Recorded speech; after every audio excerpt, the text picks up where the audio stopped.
BJP Narva మండల శాఖ తరపు నుంచి ఈరోజు తీసుకున్న ఈ ప్రోగ్రాం కి విచ్చేసినటువంటి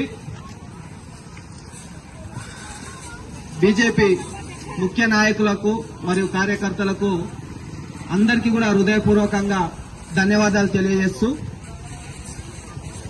మొదటగా మనము ఈరోజు చేసుకున్న ప్రోగ్రాము మన గౌరవనీయులు చాకలి ఐలమ్మ గారి వర్ధంతిని మనం చేసుకోవడం జరిగింది. ఈ వర్ధంతిని మనం ఒక్క ముక్కలో చెప్పాలంటే ఆమె జీవిత పోరాటం మొత్తం కూడా భూమి కోసం, భుక్తి కోసం, వెట్టి చాకిరి విముక్తి కోసము ఆమె పోరాటం చేసి అప్పుడున్న పాలనను ధిక్కరించి, పాలకులను ధిక్కరించి తను ఒక పోరాట యోధురాలుగా గుర్తింపు పొందడం జరిగింది. అయితే ఒకవేళ చాకలి ఐలమ్మ గారు గాన బ్రతికి ఉంటే ఈ రోజు ఖచ్చితంగా ఈ 420 హామీలు ఇచ్చి ప్రజలను మోసం చేసిన కాంగ్రెస్ పార్టీ మీద ఆమె పోరాటం ముందుండి చేసేదని నేను తెలియజేస్తున్నా. భూమి కోసం, భుక్తి కోసం, వెట్టి చాకిరి విముక్తి కోసం అనేది ఈ కాంగ్రెస్ పార్టీ నాయకులకు ముమ్మాటిగా సరిపోతుంది.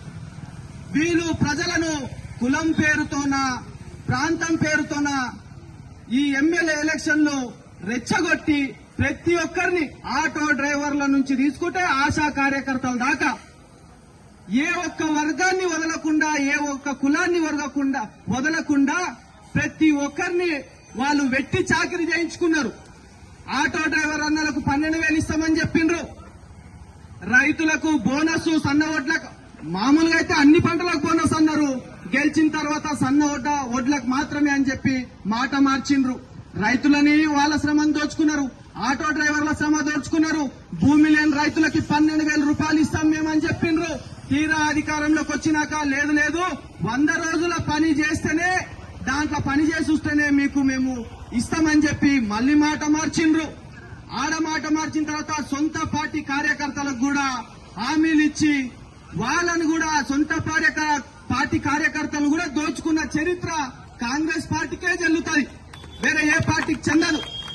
ఈ విధంగా ప్రతి వర్గంలో ఉన్న వాళ్ళను, వాళ్ళ శ్రమను దోచుకొని నేను లోకల్ అని చెప్పి, లేకపోతే నేను పలానా కులమోన్ అని చెప్పి ప్రతి ఒక్కరి శ్రమని దోచుకొని గెలిచి ఈ రోజు అందలం ఎక్కిన తర్వాత ఎవ్వరు లేరు. భారత కాంగ్రెస్ పార్టీ లేదు ఈ రోజు నర్వ మండలంలో గాని, మొక్తల్ నియోజకవర్గంలో గాని. ఒక్క వ్యక్తుల కాంగ్రెస్ పార్టీగా మిలిగిపోయింది. ఏదైనా గ్రామాల్లో మనం పని చేసుకోవాలంటే ఒకటే లీడర్ ని పట్టుకొని పోవాలి తప్ప మిగతా ఓట్లేసిన నాయకులు ఎవరు కూడా ఆ పార్టీకి అవసరం లేదు. అవన్నీ దృష్టిని మేము గమనించే భారతీయ జనతా పార్టీ అయితేనే ప్రజల తరపు నుంచి పోరాటం చేస్తారని, ఒకవేళ ఈ నిర్ణయం ఇప్పుడు తీసుకోకపోతే రాబోయే స్థానిక సంస్థ ఎన్నికల్లో ప్రజలు తీవ్రమైన అన్యాయానికి గురైతారు. మనం ప్రజలకు ద్రోహం చేసిన వాళ్ళమైతామని మేము గ్రహించే భారతీయ జనతా పార్టీని రాబోయే స్థానిక సంస్థ ఎన్నికల్లో ఎక్కడికక్కడ ప్రజలు ఆదరించాలని, మీ తరపు నుంచి అధికార పార్టీని ప్రశ్నించే బలం మాకు భారతీయ జనతా పార్టీకి ఇవ్వాలని కోరుతూ, దాంతో పాటు వీళ్ళేదైతే ఇంద్రమ్మ ఇల్లు అని ఈ రోజు ఇచ్చిండ్రో అన్ని అధికారిక మేము ఇన్ఫర్మేషన్ తీసుకుంటున్నాము. రాబోయే కాలంలో దానిపైన కూడా పోరాటం చేస్తాము. ఇంద్రమ్మ ఇల్లు అని చెప్పి ఉస్కా ఫ్రీగా ఇస్తామని చెప్పి, అదే విధంగా సీకులు తక్కువ ధరకి ఇస్తామని చెప్పి, సిమెంట్ తక్కువ ధరకి ఇస్తామని చెప్పి, ఇప్పుడు పాతర్చేడ ఒకవేళ ఉదాహరణకు తీసుకుంటే 22 ఇండ్లు ఇంద్రమ్మ ఇండ్లు వాళ్ళు శాంక్షన్ చేయడం జరిగింది, ప్రొసీడింగ్ ఇవ్వడం జరిగింది. అంటే వాళ్ళ ఉద్దేశం ఏంటంటే స్థానిక సంస్థ ఎలక్షన్లు వస్తున్నాయి, ఇప్పటికిప్పటిగా వాళ్ళ అర్హత ఉందా లేదా చూడకుండా వాళ్ళకి కావాల్సిన వాళ్ళకి ప్రొసీడింగ్లు ఇచ్చేసిండ్రు. ఎవరో ఒక్కరో ఇద్దరు అర్హతలు ఉన్న వాళ్ళు బేస్మెంట్ కట్టుకుంటే ఏమని వస్తుంది పేపర్ కి, రోజు చూస్తే ప్రతి సోమవారం బిల్లులు వేస్తామని చెప్తారు. 2 నెలలు అయింది బేస్మెంట్ కట్టి, మళ్ళీ వీళ్ళకి ఇంకా సోమవారం రాలేదా అని నేను అడుగుతున్నా. ఎవరిని మోసం చేయాలనుకుంటున్నారు వీళ్ళు?